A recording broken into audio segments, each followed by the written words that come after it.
Visualisons dynamiquement le système 100% monnaie. Bob détient 100 € qu'il dépose à la banque. La banque lui crée alors un dépôt à vue, couvert à 100% par de la monnaie, car 100% de réserve obligatoire s'applique à ce compte. Si Tom souhaite emprunter, il ne peut pas. La banque n'a pas de liquidité disponible pour le prêt.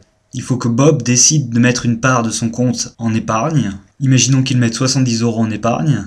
Alors 70 € sont dégagés pour le prêt. En effet, les réserves obligatoires à 100% ne s'appliquent qu'au compte à vue, donc qu'aux 30 €. Tom peut alors demander un emprunt jusqu'à 70 €, imaginons qu'il en demande 50. Le prêt est alors noté à l'actif de la banque commerciale et l'emprunt doit être noté au passif de Tom. Un nouveau compte est alors créé pour lui, un compte à vue, de 50 €.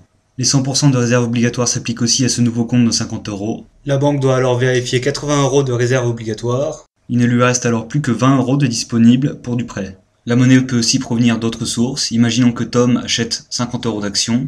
Son dépôt à vue est alors effacé et il détient alors des actions qui apparaissent à son actif et comme capital au passif de la banque. La banque a alors à nouveau 70 € à disposition pour le prêt, puisqu'elle n'a plus que 30 € en dépôt à vue. Ces 70 € peuvent être utilisés pour d'autres choses que pour du prêt. En effet, une banque peut tout à fait acheter des actifs avec. Par exemple, un bâtiment qu'elle demande à construire à Yves. La rémunération de Yves se fait alors par un nouveau compte bancaire, un dépôt à vue de 70 € que l'on retrouve au passif de la banque et à l'actif de Yves. La banque ne peut plus alors renouveler d'achat, elle doit vérifier 100 € de réserve obligatoire qui correspondent aux 100 € de dépôt à vue qu'elle héberge. La monnaie se comporte alors vraiment comme un objet matériel qui ne peut pas se multiplier. Bob avait 100 €, il en a donné 70 à la banque, qui les a donnés à Tom. Il ne restait donc à la banque commerciale plus que 20 €.